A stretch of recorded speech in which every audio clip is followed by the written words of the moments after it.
wanted its enforcement. That being so, the orderly thing to do under our form of government is to abolish a law which cannot be enforced, a law which the people of the country do not want enforced.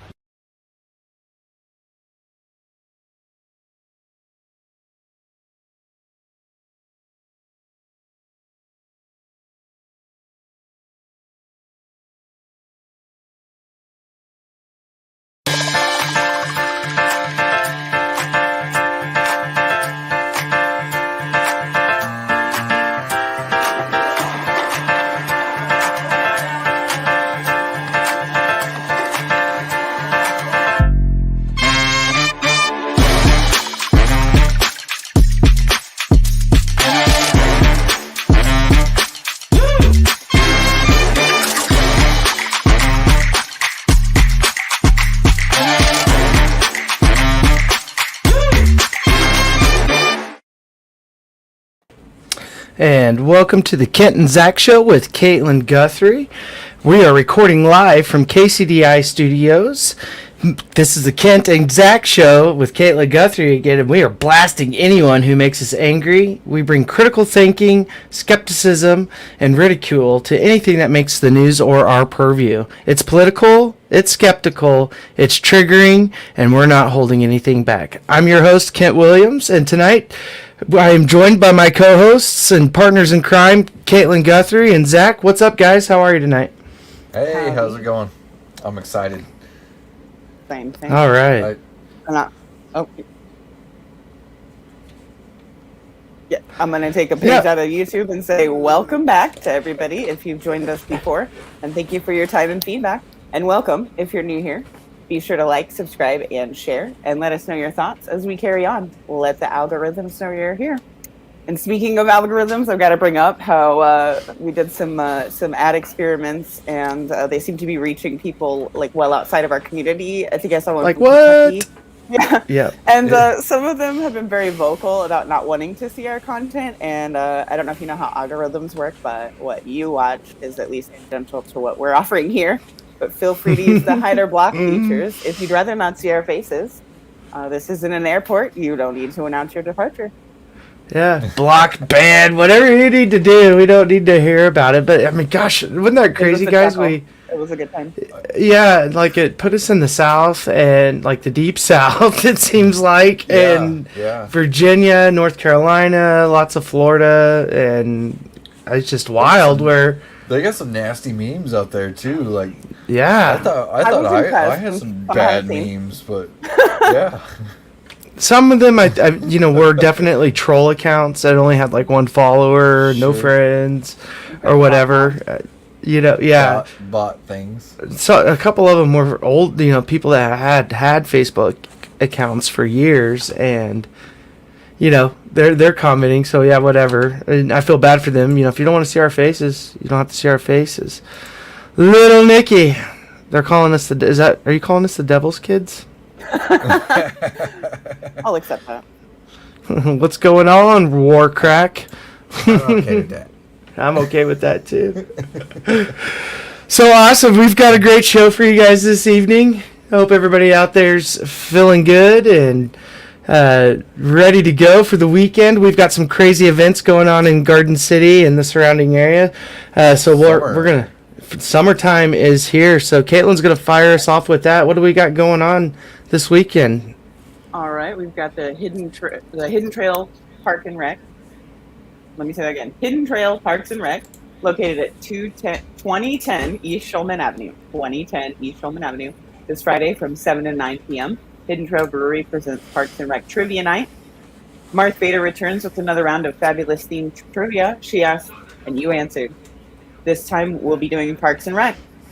This night has no reservations, so get your team together. Try not to fall into the pit, and get here early and treat yourself. Bravo, Booey. All right, and then we also got Teen Night at Garden Rapids. Garden Rapids at the Big Pool from 8:30 to 10:30 p.m. Welcome Teens Night this Friday.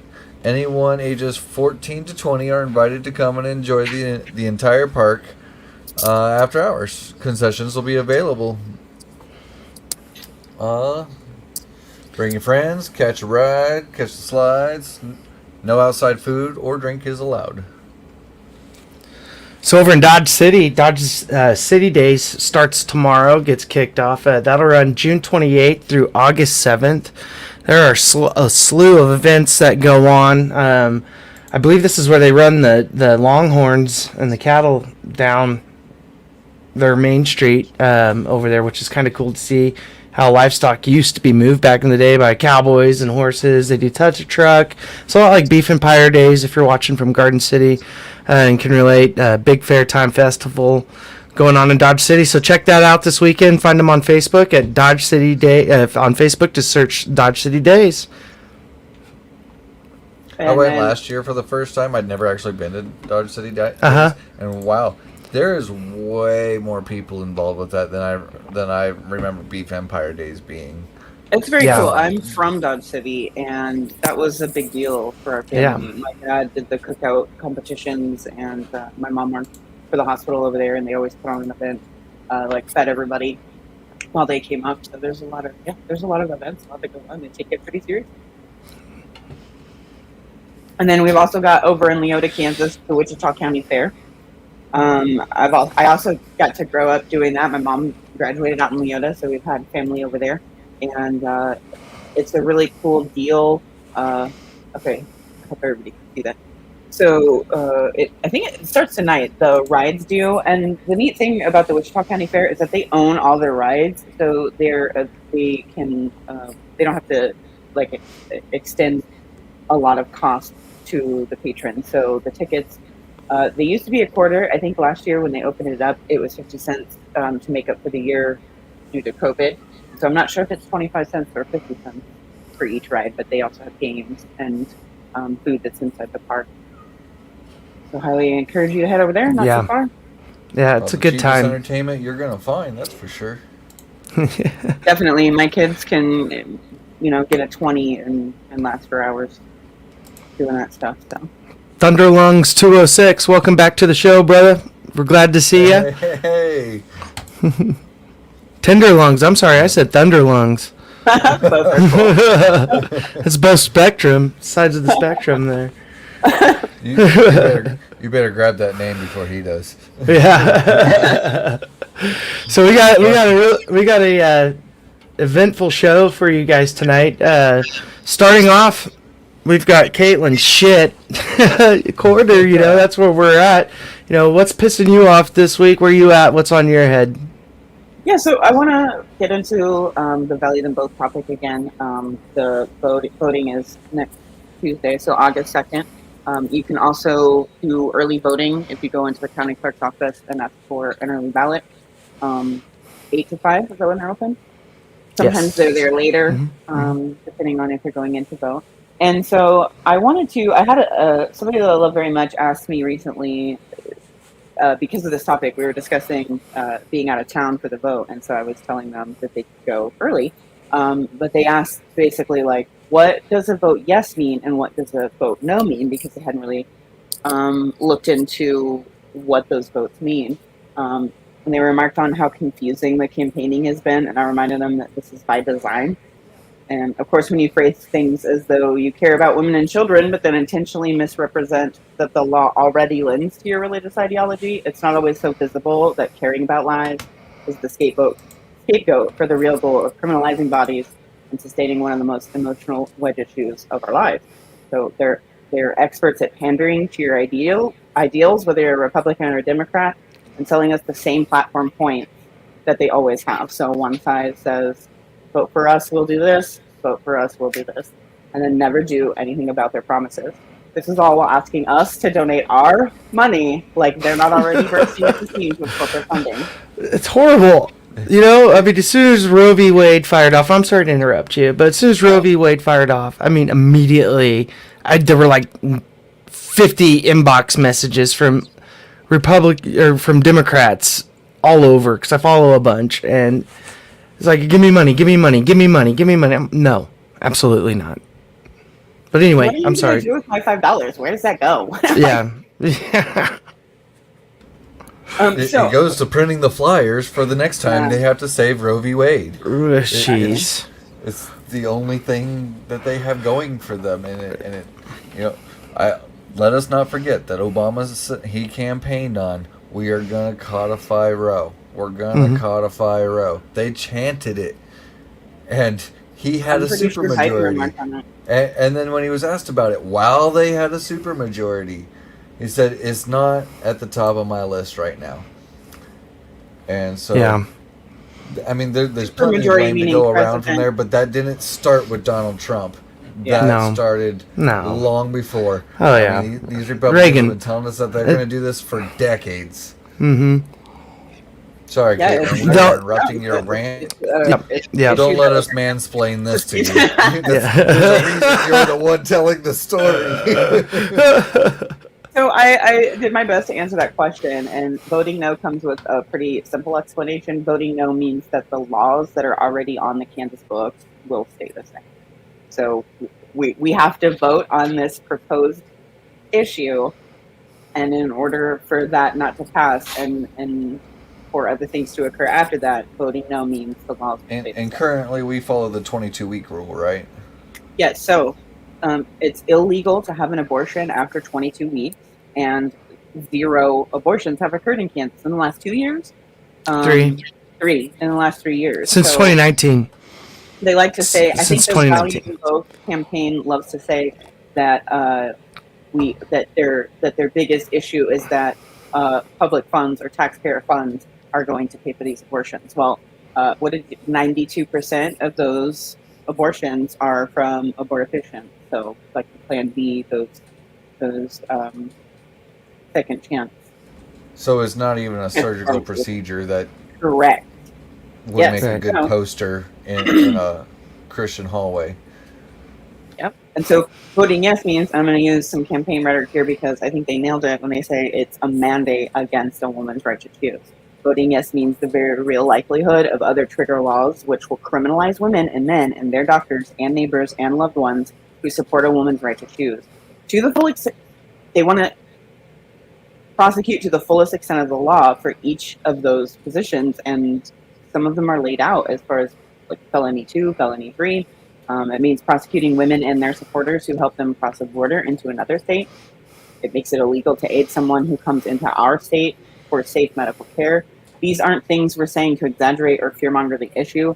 These are examples of things that have already been occurring, are currently, or will soon be going down the line. So,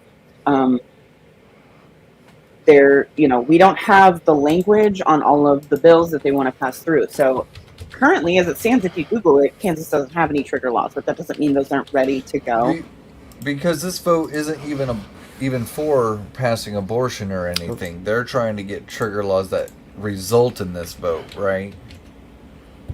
Am I understanding it correctly? Well, no. So what happens with Value Them Both is currently the Supreme Court said we have rights to our body, men and women, as far as healthcare goes. The Kansas Constitution. I'm sorry. Thank you for the correction. And so what they want to do, they cannot make laws or regulations surrounding healthcare for women and pregnancy. Right. So what the laws are currently in Kansas are they must be performed by a licensed physician. They're prohibited after 22 weeks. As Caitlyn said, it's been since 2019 since there's been an abortion after 22 weeks in the state of Kansas. Late-term abortions and abortions based on gender selection are prohibited, 100%. Private insurance coverage of abortions is limited to cases of life endangerment unless enrollees purchase additional protection for abortion specifically. So they're paying for it with their own money. Public funding is one of the big things is on the bill. They said that public funds are poured into abortions in Kansas, which is absolutely not correct. The only time public fundings for abortions are used are in cases of life endangerment, rape, or incest, which we should be doing. And I don't have the report in front of me from where it is, but I believe the number last year on public funding for the total dollar amount was $467 or thereabout.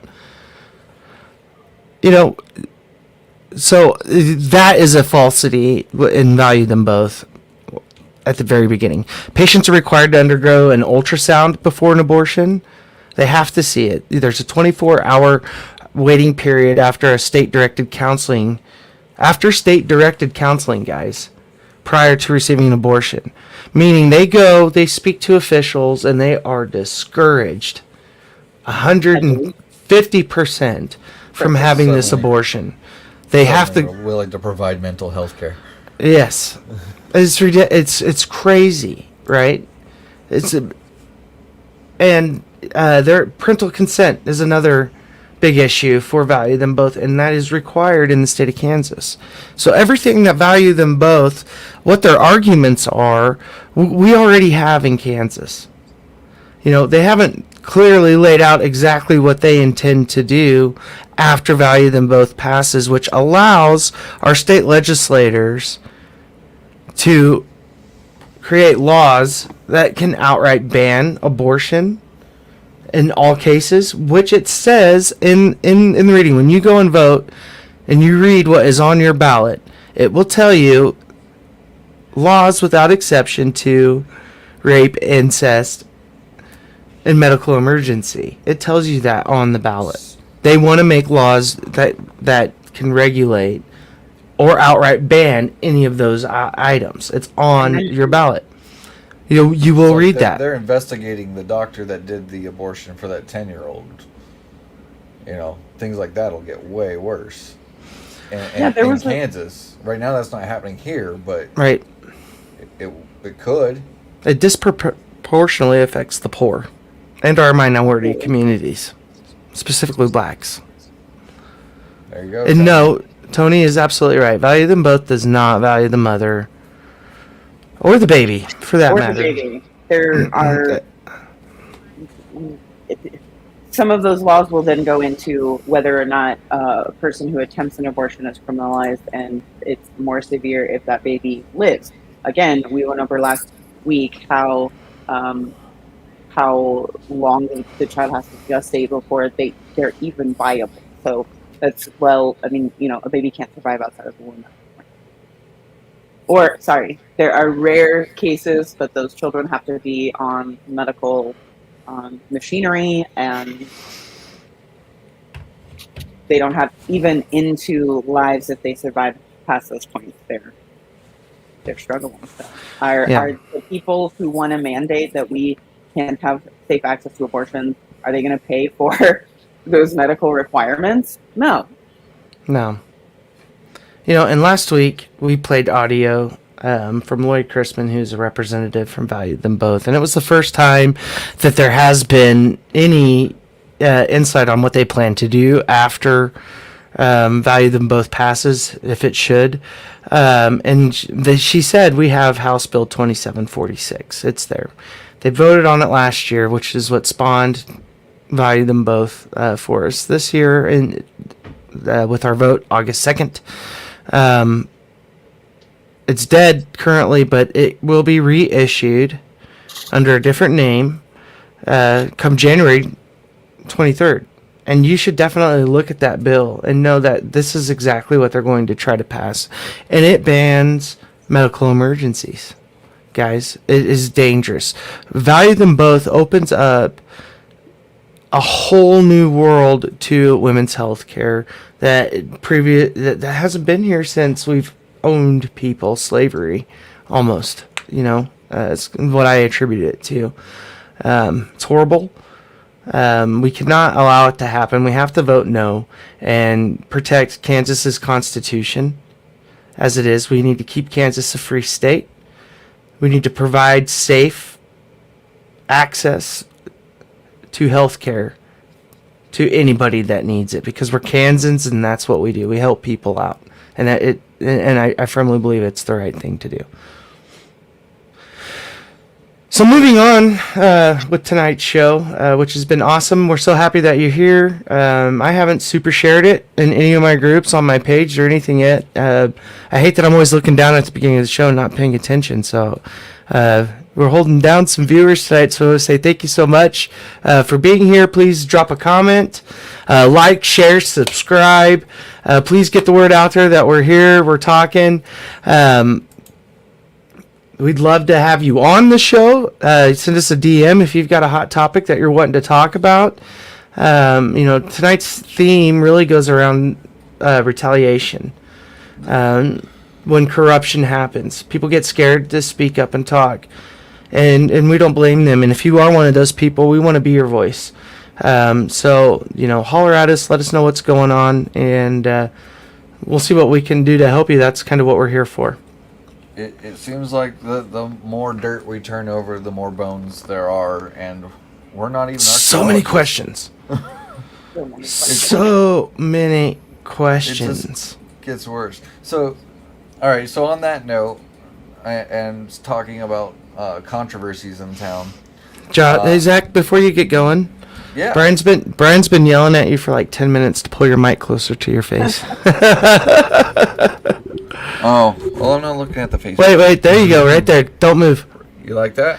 Yeah, that sounds great. Okay. Right there. Yeah. New mic. I don't know what I'm doing here. We're making this up as we go. Tilt it back. Tilt it just a little bit more. There you go. Yeah. Yeah. Yep. You like that? Yep. Okay.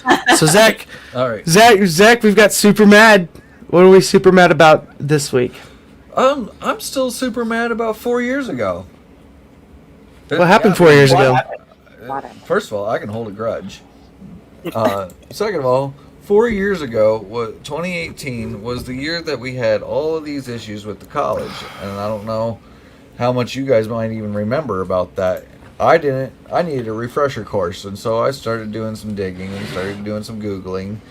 And first, I want to start off by just doing a little refresher for those that don't remember. 4 years ago, Garden City Community College had a female volleyball student that was promised a full ride scholarship by the athletic director at the time, John Green. She was told she would have no bill at the end of the school year, which was weird because the Kansas Jayhawk Community College Conference says you cannot give full rides to kids. You have to charge them something. So usually it ends up being room and board. It ends up being food, things like that. But she was promised that she could play volleyball for free, 100%, and go to school. And that doesn't make anybody mad. Obviously, she took us up on the offer. She was from Hawaii, so she came here to the middle of Kansas. What a scenery change that would have been. So she couldn't afford to go home that first summer after they were giving her this full ride, and they put her in John Green's house, which is a direct violation of, and I could look up the statute codes, and I started to, and I was like, no, it's a direct violation of everything, morally, ethically, and legally. It's wrong. You cannot house a student, let alone with the damn athletic director. It's his job to know these rules and make sure they're being enforced and followed. So, when this came to light, the college was sanctioned. The volleyball team lost 3 or 4 scholarships the following year. The volleyball team was not allowed to even play the following year. And if they had played and won the state championship, it would not have counted. They had to forfeit their second place win from the prior year. The athletic director is supposed to know these rules. Officials at the college claimed that she was concocting a felony scheme to defraud the school of her tuition. She was retaliated against. She was threatened. She feared very much for her education at times. And she's 17, 18 years old, and all of this is going on in her life. It's horrible. She still has a lawsuit going to this day. 4 years later. 4 years later, this girl has not began her life. Now, I won't put all of that on the college because a pandemic did happen, and obviously that's going to delay some things and whatnot. But still, 4 years later, this woman is still trying to get her justice. The lawsuit contended that...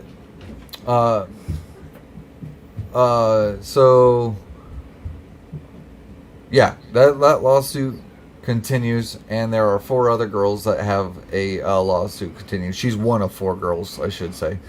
During all of that, so that all happens, and continuing the recap before I get into what's going on currently, the lawsuit, there was a lawsuit filed by a large portion of the faculty. I was at that board meeting when they were presented. It was a packet of like 42 pages, something like that, of complaints on the President Herb Swender and the way he ran the school.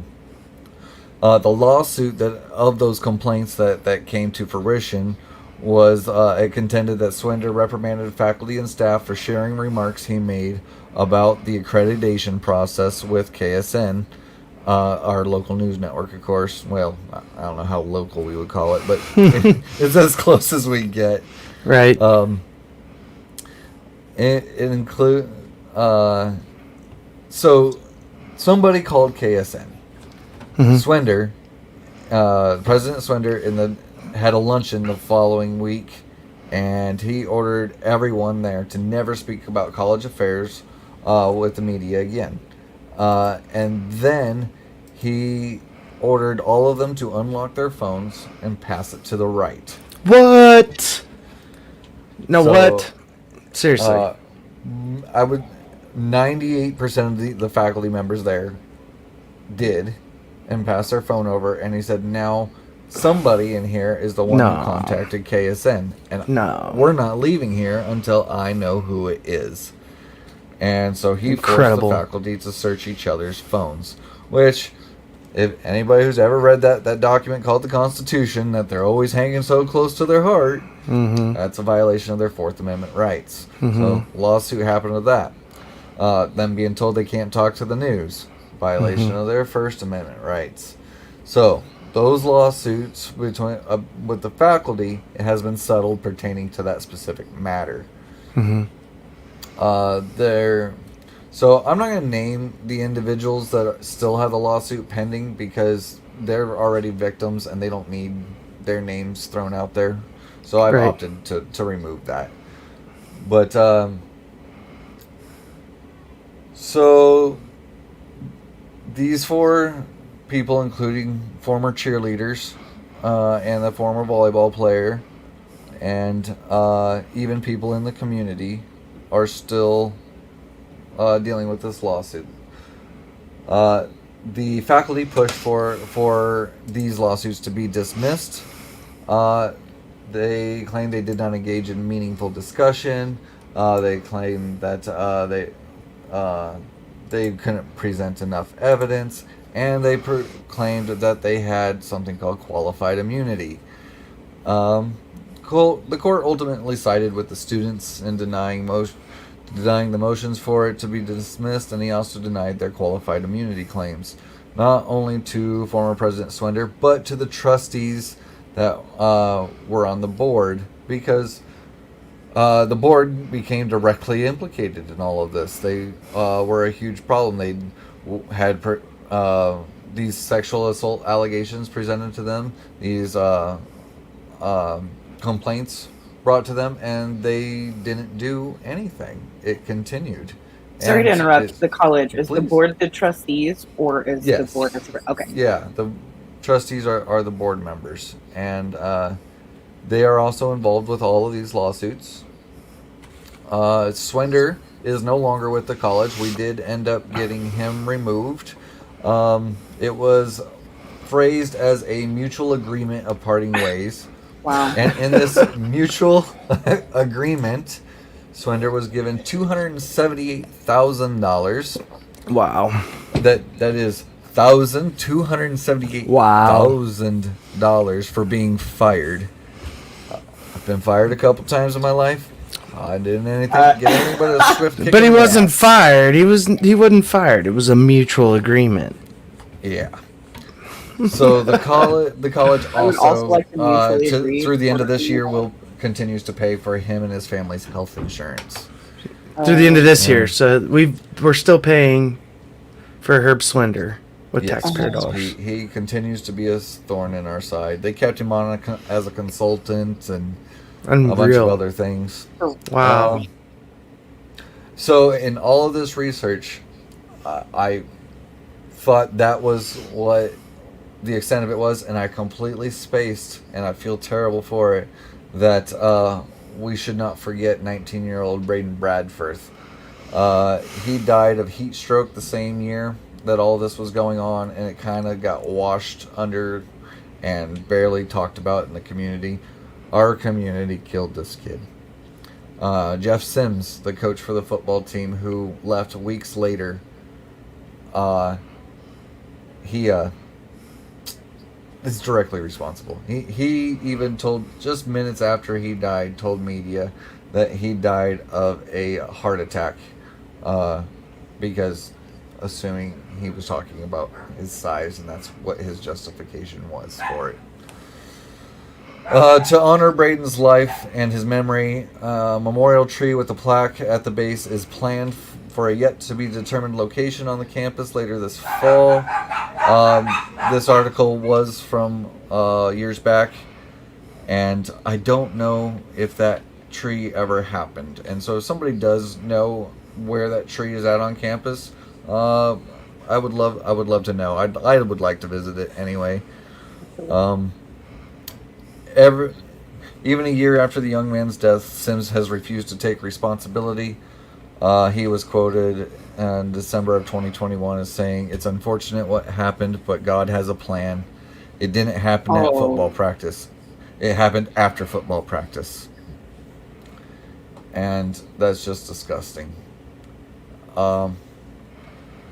People involved with the college tell me that things don't seem to have changed much under Ryan Ruda. Complaints are probably taken a little bit more seriously, I would hope, considering all of the sanctions the college was placed under through all of this, and how they would be under a magnifying glass, hopefully, for the foreseeable future. But yeah, that's where we're at with it. We still have lawsuits pending, and I hope they get settled soon, and I hope they all get what they deserve and more. But last thing on this, the reason I want to talk about all of this is all of these lawsuits that are being paid out to the tunes of $500,000, and on some of them, and hundreds of thousands on others. These are tax dollars that are paying for it. They're not paying for scholarships now. They're not paying to improve the school. They're not paying to give faculty raises. They're being used to settle lawsuits, and we deserve better. We deserve better. The college, it's an incredible. It's been an incredible, JUCO, the junior community college here in Garden City. I mean, what it provides to our community. I think it should be. I would love to see it a 4-year. You see it be a 4-year school. It has that potential, and for these things to continue on and drag down, and for them to hide and not be transparent about it is horrible. The First and Fourth Amendment were major violations that were broken here. Yeah. The Fourth Amendment. Every one of those employees lost their Fourth Amendment. Their right from search and seizure. He did not have a warrant for that. I mean, that's just insane, guys. Well, who does that? Who has where did he get the goal to ask his employees to open up their phone and pass it to the neighbor? I would have punched him in the face. Case files, Kent, and that's not even the most egregious thing. Reading through the case files, at one point the Garden City Police Department was involved in an entrapment scheme to get one of the girls to threaten somebody, And as soon as she made the threat, they went and arrested her and held her in the jail cell overnight. And the person that she accused of sexual assault and the reason they were targeting her was brought to the jail and paraded back and forth. And, you know, those case files were easy to find on the internet. If anybody ever cared enough to read it, it was egregious what they did to these girls. It was egregious what they did to these teachers. And I'm glad that some justice was done, but I want to see reassurances for the future that these aren't going to be continuing problems. It can't continue like this. It's not safe. No. And, you know, the things that are stated, some of the statements that were made are just... we can't repeat them here. I won't repeat them here. We can repeat them here, but I'm not going to because they are horrific. It's some of the worst things that I could imagine a female, my daughter, I'm old enough to have one that would be close to entering school age. I have a son that's going to be there soon. My daughter will be 16 this year. Yeah. You know, she's going to have to go to a college. It has to be there. Again, be a safe and secure environment. And we need to know that if there are allegations brought forward, they're going to be taken seriously. We're not going to muff this. We're not going to shove it under the rug. We're not going to be quiet about it. We're going to admit our mistakes and we're going to move on. And we're going to make sure whoever is taking advantage of our children, whoever that may be, that they never have the opportunity to do that in another community again. And that's the end of it. And where this boils down to is our board of trustees at the college. And it starts with them. And we have to stop electing these people that do not do a damn thing about it. Exactly. And that is the point of it. They may be some of the greatest people to live in Garden City. They may give back to this community. They may be doctors, teachers, lawyers, inspirational figures, but they do not belong on the board of trustees at the college anymore. And it's time I knew it was forgotten in the higher echelons of our country, the big politicians, forgotten that they are serving us. That's just a given. But I didn't realize that just our local community was so corrupt in so many ways and just had no interest in doing the right thing. Yeah. And they have all about where's my next payday. And correct me if I'm wrong. It's in the doctrine. Their only employee is the president of the college. That's their only employee. Yeah. The board of trustees have at the JUCO. And they serve his will. I cannot believe that a thorough investigation for one employee. You have one employee, and you did not put him down as the president of our JUCO as immediately as all this came to light. You drag it on, and you put people through hell, and you should not be there. I'm sorry, I just don't feel like our board of trustee members should be there, but we have a problem in our community too. We have a large problem in our community, and it's hard for average, normal people to run for office. George Carlin made the comment about being in a club, and I think Zach can quote it better than I can. It's a big old club, and you ain't in it. And you are not in it, and I'm not in it, and Zach's not in it. You know, we have to be going to be in it. And we're never going to be in it. And we have to be really careful. You know, when these things happen nationally or at the state level, you know, you can get out there and you can expose things and you can have conversations about it. But when it happens locally, it shrinks down.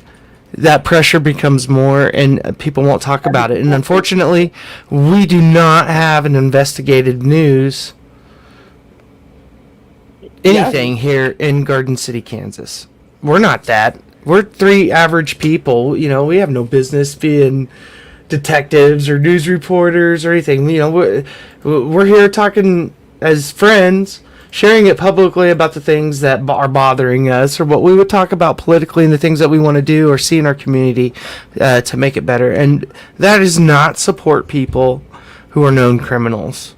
They may be They may have done things for this community that are amazing.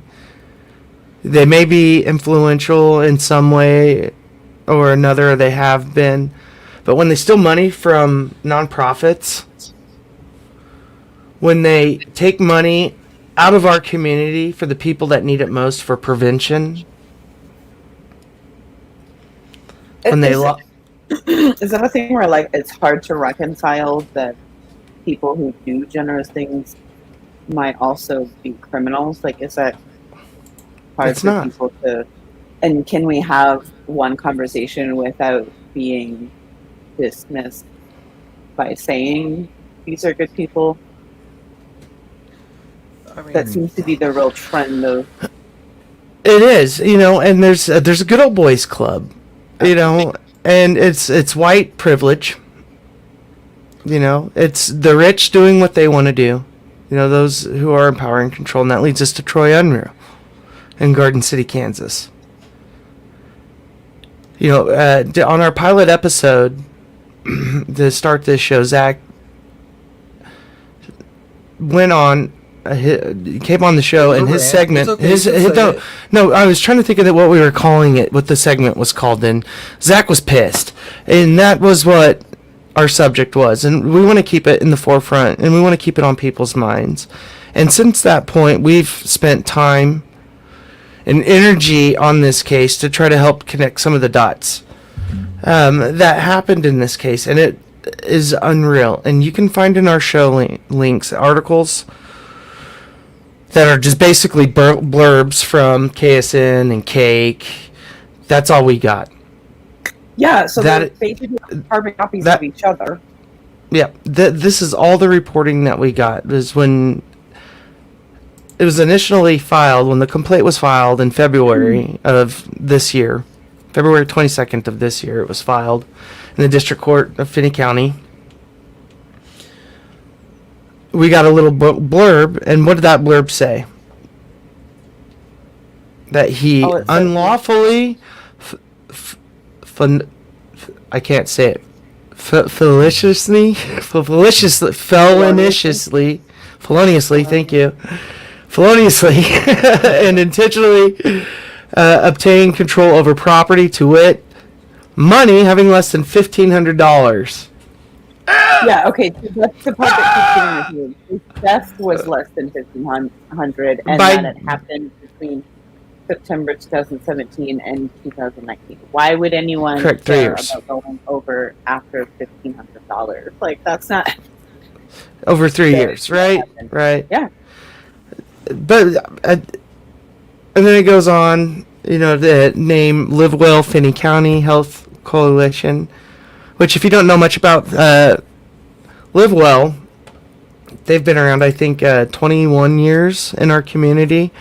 And me neither. As I was researching LiveWell this week and we've had long conversations amongst us three and our producers, Brian and Tucker, all week about how we were going to report this story, because there are so many fucked up things about it. Yeah, that's a good way to put it.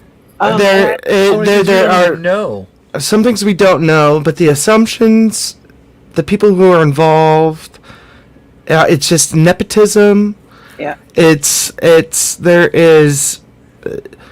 unreal how far this thing goes up. And, Troy Unruh is basically the bottom end of it, in my opinion, here. He broke a law. These people came down and said, you know what, we're going to cover this up for you. We don't want this to be loud in the city. We don't want people... be a fall guy if he never fell. Well, yeah, I mean, $1,500, Okay, and so here's it is the journal entry of the plea hearing. And so in part of it, it says the state and a defendant agree to recommend restitution in the amount of $18,000 to LiveWell, and the defendant agrees to pay full restitution at the time of plea. So Zach, you kind of got into that a little bit last week about how do we know, or where did they get the sum of $18,000 for restitution if he only took $1,500? It's a Plus the, 1,500. the only thing I can say is it's the amount that they were able to prove on paper that was taken. maybe in plea agreements. I don't think that the board at LiveWell wanted to drag this on. I don't think the board at LiveWell wanted this to get out in the community, how big this was and how much money this was. A plea agreement typically is it is what it is. Two lawyers for Troy got together, lawyers for LiveWell got together. They discussed things. They went to the board. The board said, And am I wrong, or did he? "Get rid of this. Get rid of this. Whatever it takes. Just get rid of this. Whatever he'll do, get rid of this." And they got as much as they could get Troy to agree to, his lawyers to agree to. He pled guilty for. He pled guilty for this, guys. He admitted guilt in this. And so clearly, the agreement was that they would only charge him with a misdemeanor less than $1,500 if he chose to plead guilty. That had to be a part of the and pay X amount of dollars. There's no way $18,000 came out of less than $1,500 stolen. There's no way. There's no way. Yeah, it's insane to me. I mean, he got a slap on the wrist. Here is what happened. It was a white privilege club. Forced apology would have been a slap on the wrist. Apologize. He didn't even apologize. Our city commission didn't address it publicly.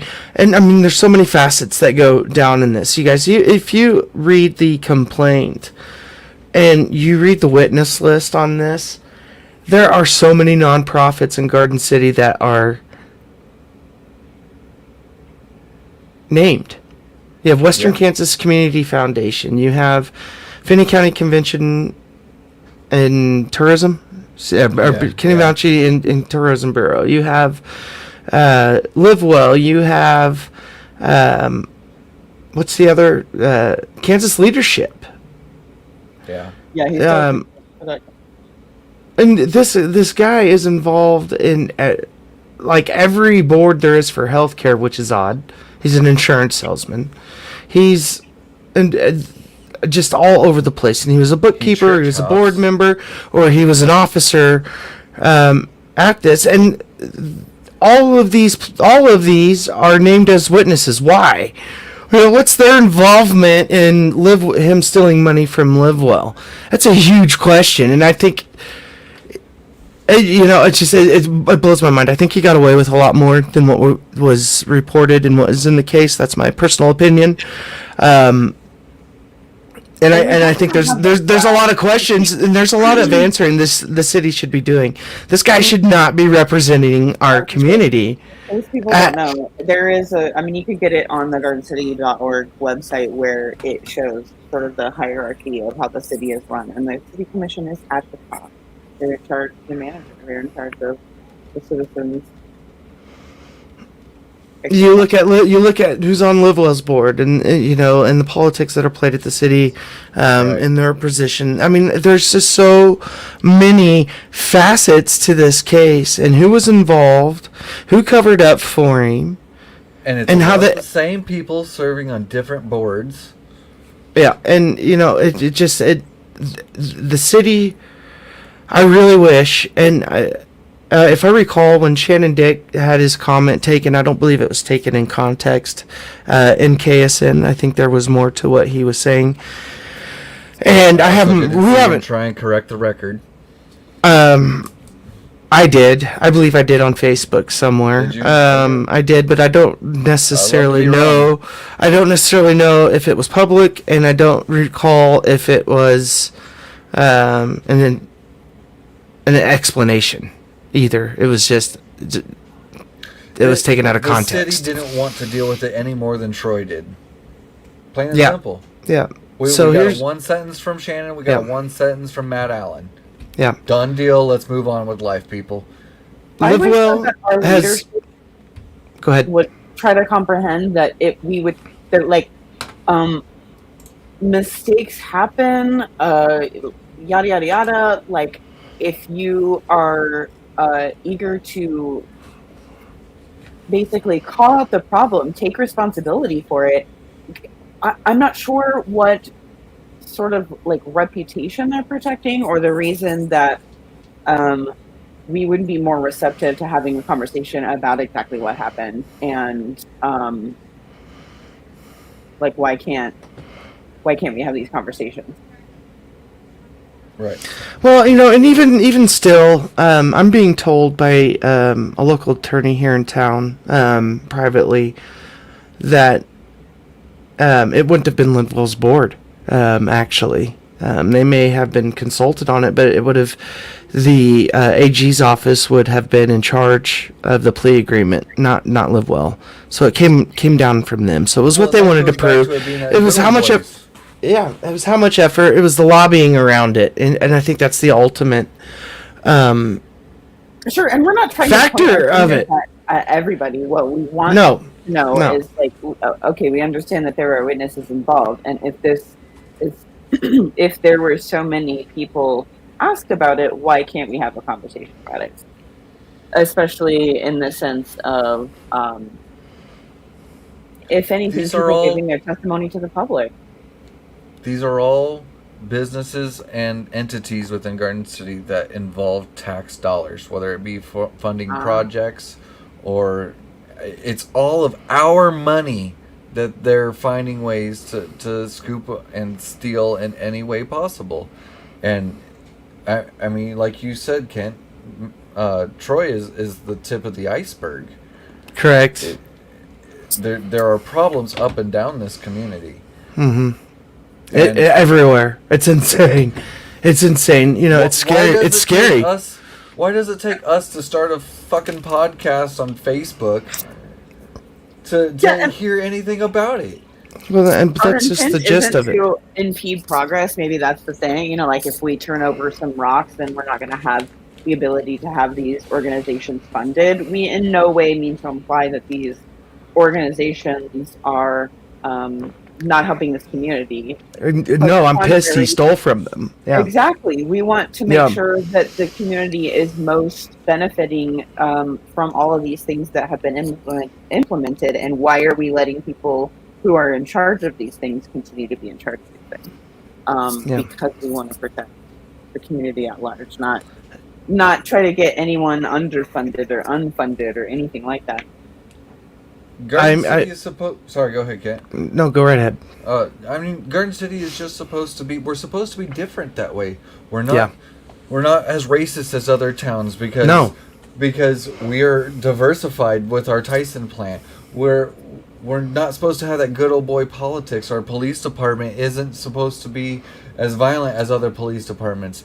And I'm not saying that we're not doing better than other communities. I just didn't expect to find it rampant like this. No, and on something positive that just popped into my head because you said it. Thank you, Scott. We appreciate you for your support. Our Garden City Police Department and the fire department here are just freaking awesome. They've been doing Facebook wars with lemonade stands and going out and donating, buying up all the lemonade from the kids. And, a lot of the money has gone to some cool things, to some organizations around here in town. Donations have gone there to stuff the bus. There was one of those a kid had put on. And then today, and we should have posted about it. The police department and the fire department had a Goodwill donation. I think it was at Golden Plains this afternoon here in Garden City.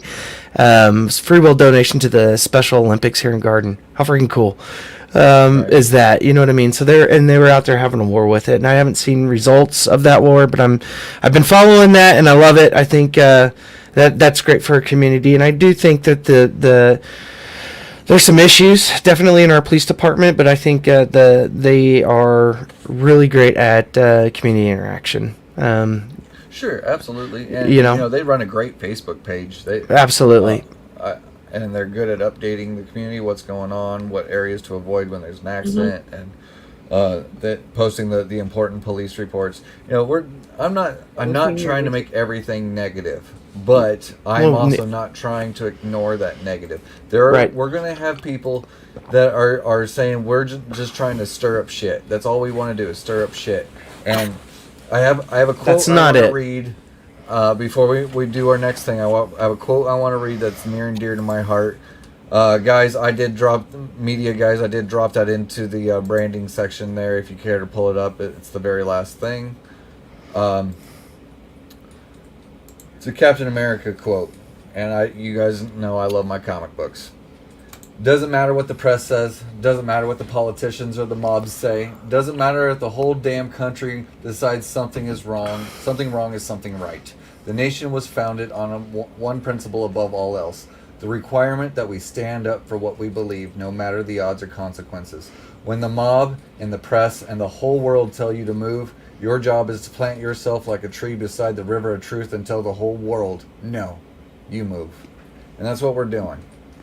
We're saying, no, this is our town. You move on from it if you want to do that shit. If you want to be a thief, you want to make money off the taxpayers, move to some other shithole town. This is our shithole. And it's not that, because we work hard to make it better than that. And I'll leave it at that. Yeah, I mean, we've all got school-age, students, and that was redundant. Getting up there in age, on the older spectrum of students, and what are they inheriting? Mm-hmm. Mm-hmm. What would be the point of, what kind of benefits are they going to have out here if what we're looking at is getting inherited? And I want to make sure that we keep on this topic as we learn things, because it was getting into the looking around ended up a lot bigger. There are people in our community. There are people in our community that know more about both of the topics we covered tonight. Yeah. And I want to hear from you guys. Absolutely. If you got a story, I have no problem keeping you anonymous and telling that story. Yeah, and we're really interested in the Zoobalee in 2019 that Troy was attached to. There's lots of rumors around the end result with that we've run into. So if you have any information there that could help us, because that was supposed to go to school kids, and I hope that was done. Yeah, you guys remember Zoobalee? That was a cool event. We don't do that anymore. Yeah, so that came up for us, but I do it with Troy. I want to end. This was a rough conversation for us all week on how to present this case to you guys because of the things that we did uncover, which is so weird. If you just peek into it with things that are open to the public. Let me give you some references. You can go to the finneycounty.org with the document view section, and you can search by many advanced search words.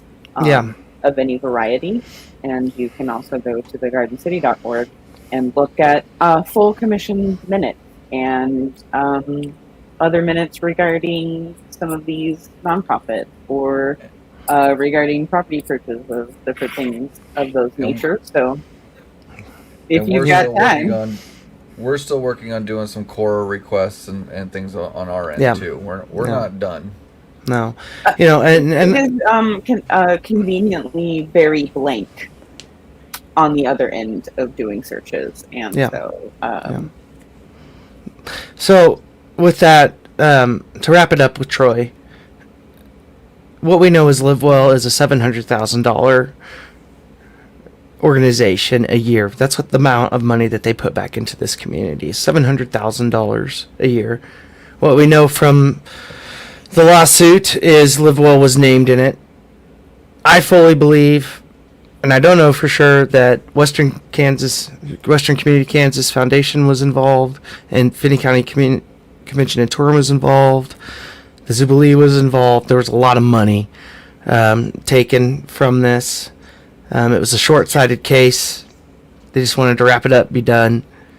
His attorney was from Topeka. He didn't want any press on this at all. And the only press that this got was through his conviction. It's a sad story. Troy Unruh does not deserve, and we need to let other community boards know, whether it's here in Garden City or it's down in Ulysses for Impact Ulysses, where he's gone in front of judges and argued, or their board and argued. There's newspapers on that with them angrily. There's a newspaper article out that angrily through consultation services with other boards They should know. Those organizations should know who Troy Unruh is and what he's capable of doing. You're gonna, Right. you can be swooned by a man that brings a basket of gifts. He's a preacher. Oh my gosh, what's a preacher gonna do?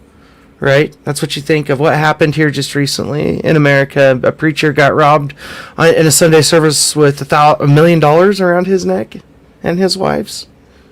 Sir, why did you need to put all that on? I love Be wary. Some street justice. So what's coming next with Troy? We're not going to let this go. As Zach said, we're not done here. We'd like to know more information. We are going to start a petition here soon, just on change.org, just to see what the interest in the community. Are you guys pissed off like we are that this money got taken from LiveWell? Their whole thing is prevention, guys. Healthcare prevention, mental, anything, weight loss, smoking, anything prevention-wise in the If medical nothing else, sphere. We're majority Republican in this county. What Yeah. happened to the law and order party? Where's Exactly. the law and order people? Exactly. I want to hear about the law and order issues. He should not be on our city board representing our community. I'm angry about Step that, and I down, wish Troy. step I down, will Troy. Stop all of this if you just step down and apologize. An I would apology? like, yep, Step down. I will never say your name again. yeah, and I really hope that the other commissioners, including the mayor, even though it's a figurehead title, they're all equal. Oh, Whitney Buckman says that the preacher pulled insurance fraud. Yeah, you know. So thought I he mean, was bad having $1 million in jewelry.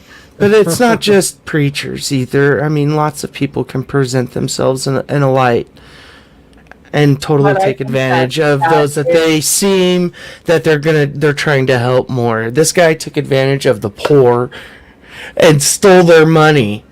An Right. insurance agent making money, doing well for himself, thought it was necessary to steal from the poor Yep. to enrich his life. It's disgusting.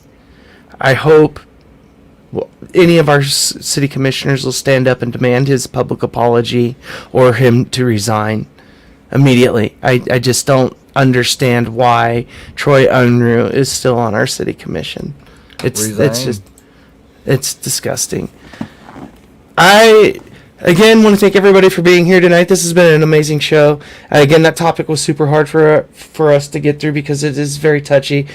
It really hurts our community, and we do want this blight to go away. You know, we want it to go away. We don't want it to be an issue. We don't want to say that Garden City is going to put people out there that may walk into your community and do the same things. We want you to know about it. We're not going to bury that under the rug. I'm sorry. Ooh, Kathy's sharp with the sharp words. Love it. Well, that was one of the interesting things I looked into. How many times he tried to run for commission, and how many Yep. times he didn't make it, and then into the vice mayorship, and into the mayorship, and sort of that progression of the timeline. It's very interesting. Not being able to find exactly how that occurred, I had to go Google a lot of things, like how does it work when mayors happen out here and all of those things. So that's not necessarily ready information for the public to understand. Yeah. So, our end goal here is his resignation, and we will be asking for it. We will start a petition here soon. We got to get it written and get our heads wrapped around it the right way to write it the right way. If you'd like to help us write it, let me know. Let Zach know, let Caitlyn know, send us a DM, send the show a DM. We'll need a lot of boots on the ground because we're going to have to, knock on some doors to get registered voters in Garden City to sign that petition. All right, so we're going to move on from Troy.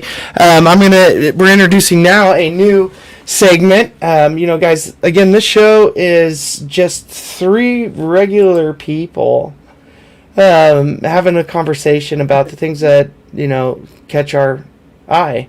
Whether it's something big in the news, something that's happened in the past, something that affects our community, something that hits the state or hits something nationally, we're going to talk about it. So tonight, to show you guys kind of the realness and kind of what we do. We have an idea of what we're going to present to you on these Wednesday nights.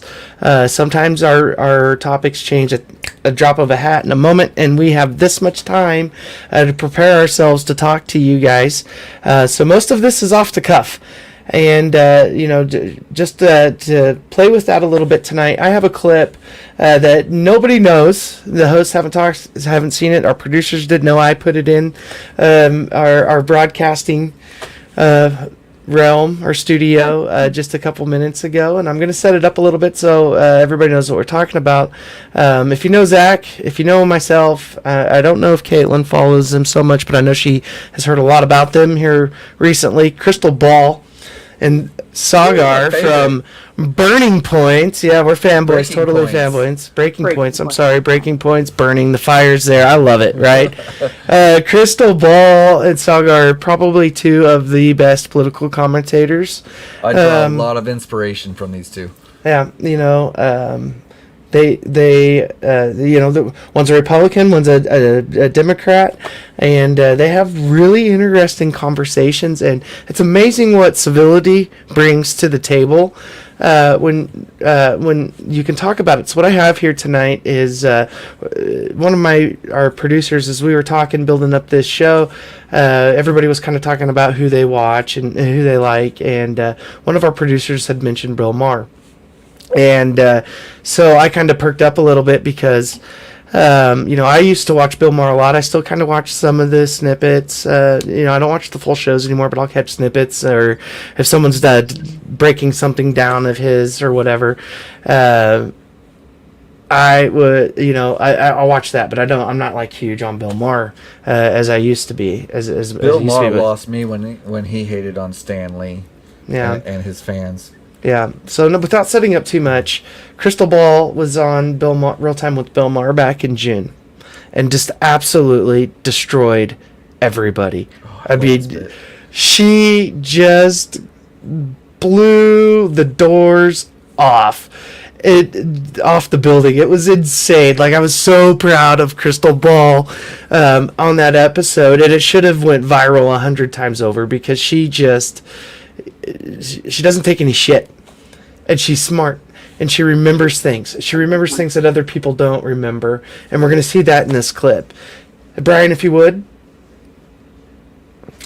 Well, part of this inflationary problem is because we put too much money into the economy. There's way too much government spending, and that's why we have inflation. So that's a large part of that. It's just basic economics. And that is not basic economics. We had this thing called a pandemic. We had a supply chain crisis. And by the way, there's a war in Ukraine. It played a role. So to act like the only reason we have problems now is because people got a little bit of money in their bank account is just not honest. And a little bit of money, they got more than we spent in World War II. So don't act like Hold on. Hold on. Don't act like, you said don't act. Don't act like we had to react to the pandemic exactly the way we did. We had to spend $6 trillion. Okay, but how about the trillions that the Federal Reserve shot at Wall Street? For some reason, people don't get upset about that. How much? And What'd you say? Fueled the trillions of dollars the Federal Reserve shot at Wall Street to backstop the stock market and the bond market. No one gets upset about that, even though that was a massive I don't know what factor in you're inflation. talking about. What do you mean shot at Wall Street? Well, when are we talking about? We're talking about buying assets, buying stocks, buying bonds, buying treasury bills so that they expand the balance sheet. This is during the crisis, the coronavirus crisis. When the stock market crashed, that is what the Fed did. They went into action. They shot trillions of dollars. But the stock market didn't crash during COVID. Now it's crashing. It did it's crashing now. It crashed, and the Fed came in and backstopped it. That's what happened. It crashed, and we never heard about it? No, it crashed. Go back and look at it. I think it fell off a cliff. When? The Treasury bond market stopped functioning, and the Fed took extraordinary action it's never taken in history. I don't Somehow remember no one that. gets upset. Maybe the first week of the Somehow nobody gets upset about the rich people who got tons of money and tons of support, way more than working class people did. Sure but they do. My God, people were able to feed their kids and they had a little bit of money in their bank accounts. It was the worst thing in the world. No. That is one small part of the inflation story, and is, by the way, not the only thing that we can deal with to get out of this mess. Boom! That's all the mic drops in the world right there, dude. She just threw it down. I love how she won't didn't. let, Bill or that other, I don't even know who that other guy was. It's like, excuse me, no, I was also talking. So if we're gonna go back and forth on the thing here, You're gonna mansplain and talk over me. I love that. Wait, what? You didn't think we would have heard about it, sir? Have journalistic integrity and know what they're talking about. 2020 holds in the top 10 days, the worst days of the stock market ever. 2020 holds the top 7. And isn't it funny how the rich man can't remember him being saved? No. And what does Bill Maher... I got some of that money, and I don't know what you're talking about. Bill Maher's thing is bubbles. Everything has a bubble. Wokeism has a bubble. Trump has a bubble. This has a bubble. That has a bubble. Bill Maher has a bubble. And it's elitism. Mm-hmm. He's an elitist. You folks, this is the Kent and Zach with Caitlyn Guthrie show. We want to thank you so much for being here tonight. Join us next week, Wednesday live at 8 p.m. We'll be back. Hard topics. Caitlyn? Yeah, thanks again. And join us here next week. We were going to talk about, there is a meeting tomorrow night with the Kansas Leadership Conference. Oh, we did forget about that, didn't we? They're asking for input from the community based on or regarding the abortion topic. Okay, so the Kansas Leadership Center, right? They put out a survey to their alumni, was it? Mm-hmm. It was like 700 and some odd people. Journal readers, yeah. And they're saying that the biggest result back was that they should stay... That they should remain neutral on the topic. They should remain neutral. They want a public forum now so that... the Kansas Leadership Center says we're going to remain neutral on this. That's what we're going to do. Let's just go have a public podcast about it and bring everything to light. That's not your job, Kansas Leadership Center. Pipe down. Take your Vote Yes show and shove it. That's this week's show. We will see you next week right here. Go ahead, Zach. Don't forget to like, share, subscribe, ring the bell. All that good stuff. Thank you to our background guys, Brian B-Rail, Tucker Schimmelbein. You guys are amazing. Absolutely. If anybody liked the audio engineering done tonight, Brian B-Rail runs B-Rail Studios. Feel free to reach out to him and get him some extra side business. Keep him busy. Whitney Buckman, they are on our radar. We are going to get these guys. We will be talking about the USD 457 next week. Again, tune in. We'll see you Wednesday at 8. Bye. Well. Test. Better. We'll take a minute to envision it, and the vision deriving from a difference of opinion. Inquisitive, isn't it? When the picture in the mirror isn't shit, but give it a minute. Fix this image and hit the bricks with the viciousness. But don't play, cause one day you'll be saying, you shoulda, coulda, woulda, but my shit just wouldn't drop, cause you wouldn't have. But you're so worried, it was your world. And when you hit them with the rhymes, they had no words. Just come back to the flip of the tongue fun that you once had and chuck it like a beer and crush that. Go shave your mustache and write it down, cut that, and show 'em us rap again. Oh, I'm getting tired of that. I don't know anymore what they call that. Getting so you know that something's missing. Let's go show 'em what rap is again. Like taking a step out of your front door for the first time and you want more with the sunshine, but you've been locked away, forgetting you don't care. Listen, it's not part of the mission. Just say what you got to say. Whether it makes sense, just a bunch of gibberish, spit from the hip, slipping so sharp for splitting your lip. You get a grip, cause as good as your shit is, you know it really isn't a big deal. Cause it'll turn heads down too. It's your purpose, round 2. But you gotta open your eyes and realize it's right here. To open your mind, you gotta try to fight fear and find a life bright enough to ignite and excite peers. But get their attention, I find you gotta give them a big boom. You're the fuel, and I got my lighter right here. Oh, I'm getting tired of that. I don't know anymore what they call that. Getting so you know that something's missing. Let's go show 'em what rap is again.